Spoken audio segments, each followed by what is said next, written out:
Ada yang tahu Pak? Ini bapaknya ngantuk atau?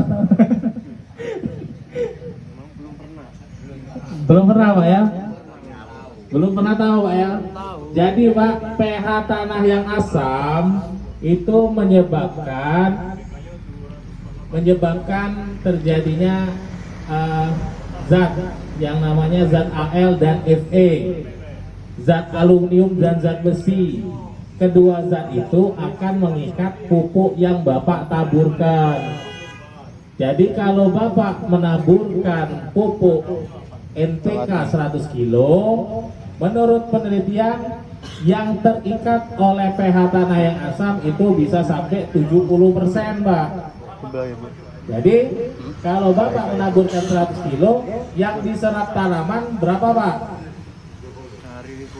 Kalau yang terikat oleh tanah yang asam 70 kilo, yang diserap tanaman berapa Pak? Berapa? 30. Itu pun belum tentu diserap oleh tanaman. Kenapa Pak? Karena ada faktor lain seperti hanyut, menguap, dan lain-lain. Itu. Jadi kalau kita pH-nya asam itu sangat bermasalah. Sudahlah Bapak mupuknya sedikit. Pupuk ini sudah sedikit, terikat oleh pH tanah yang asam. Lalu juga hanyut, nguap pula. Berapa yang diserap oleh tanaman Mbak kira-kira?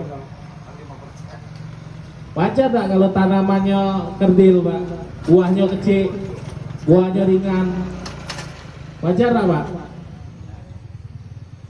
Itu Pak yang terjadi saat ini Pak. Lalu juga selain dari penggunaan kapur, penggunaan organik juga penting Pak. Karena tanah kita ini sedang sakit Pak. Tanah kita ini sakit Pak. Kenapa Pak sakit Pak? Ada yang tahu? Pemberian pupuk kimia berlebih. Betul, karena kita pakai pupuk kimia, pestisida kimia bertahun-tahun. Efek sampingnya apa Pak? Efek sampingnya ngantuk. Efek sampingnya tanahnya jadi sakit, pH tanah jadi asam, pupuk yang kita taburkan terikat oleh pH tanah, tanaman menyerap pupuknya cuman sedikit. Tuh Pak. Terus kenapa kita perlu pakai organik? Karena tanah kita itu sudah tidak ada lagi mikroorganismenya Pak. Makhluk hidupnya itu udah gak lagi tinggal Pak. Lah mati kalau. Karena pakai kimia kalau. Ini ngerti kan bahasa Palembang Pak? Mau Palembang kalau ya? Biasa bahasa Inggris. Jadi itu Pak, di tanah kita ini kalau Bapak cangkul, dapat tidak Bapak cacing? Kemana Pak cacingnya?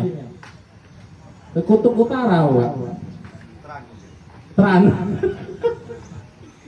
Cacingnya mati Pak, karena kita pakai pupuk kimia, pestisida kimia.